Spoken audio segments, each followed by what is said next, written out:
Shalom, saudara sekalian yang diberkati Tuhan. Sebelum kita merenungkan firman Tuhan, mari kita berdoa. Bapa di surga, kami bersyukur atas kesempatan yang Engkau berikan bagi kami untuk merenungkan firman-Mu. Tolong akan kami semua agar firman yang kami renungkan pagi ini kami mengerti, memahaminya dan melakukannya dalam hidup kami hari lepas hari. Dalam nama Tuhan Yesus kami berdoa. Amin.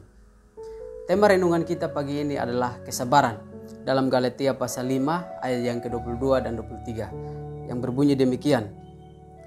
Tetapi buah roh ialah kasih, sukacita, damai sejahtera, kesabaran, kemurahan, kebaikan, kesetiaan, kelemah lembutan, penguasaan diri. Tidak ada hukum yang menentang hal-hal itu. Saudara-saudara yang diberkati oleh Tuhan, buah roh yang dimaksud oleh Rasul Paulus dalam konteks Galatia pasal 5 ayat 22 dan 23 berbentuk tunggal. Artinya satu buah tetapi memiliki banyak rasa. Dan salah satunya adalah kesabaran. Nah, kesabaran dalam bahasa Yunani menggunakan kata makrotumia. Makrotumia memiliki pengertian tidak tergesa-gesa dalam bertindak dan juga tidak gampang menyerah. Jadi orang yang bersabar adalah orang yang tidak tergesa-gesa dalam melakukan sesuatu dan juga tidak cepat putus asa atau tidak cepat menyerah. Nah, Allah kita adalah Allah yang panjang sabar. Dalam 2 Petrus 3 ayat 9 dan 15, Allah sabar karena Ia tidak mau kita binasa, melainkan supaya kita berbalik, bertobat dan beroleh selamat. Sebagai anak-anak Tuhan, kita harus meneladani kesabaran Allah kita.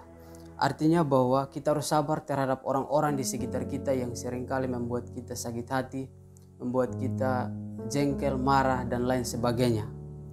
Ya, Kolose pasal 3 ayat yang ke-13.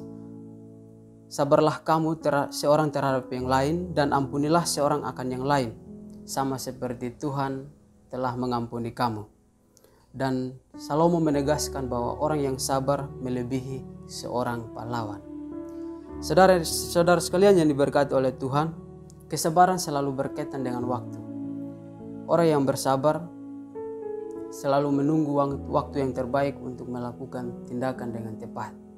Daud adalah pribadi yang sabar.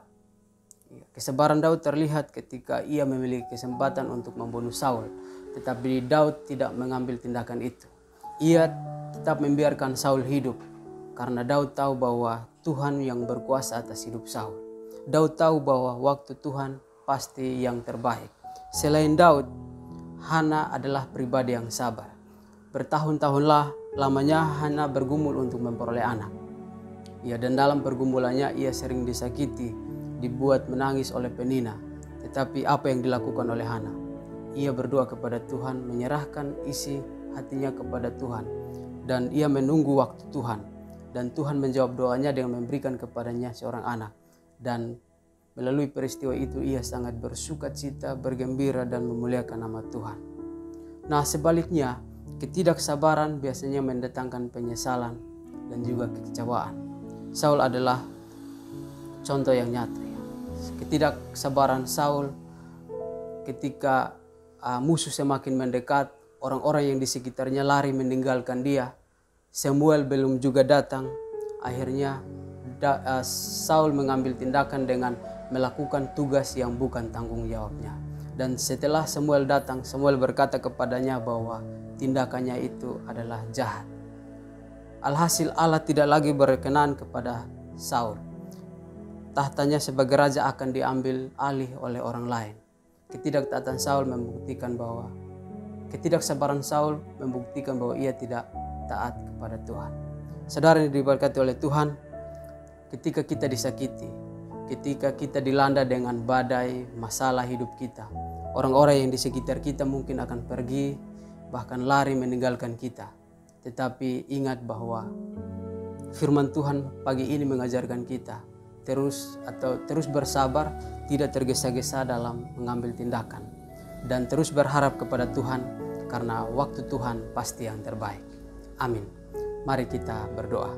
Kami bersyukur buat nasihat firman-Mu pagi ini, mengingatkan kami agar terus bersabar dalam segala situasi dan kondisi, karena kami percaya bahwa waktu Tuhan pasti yang terbaik bagi kami. Dalam nama Tuhan Yesus kami berdoa. Amin.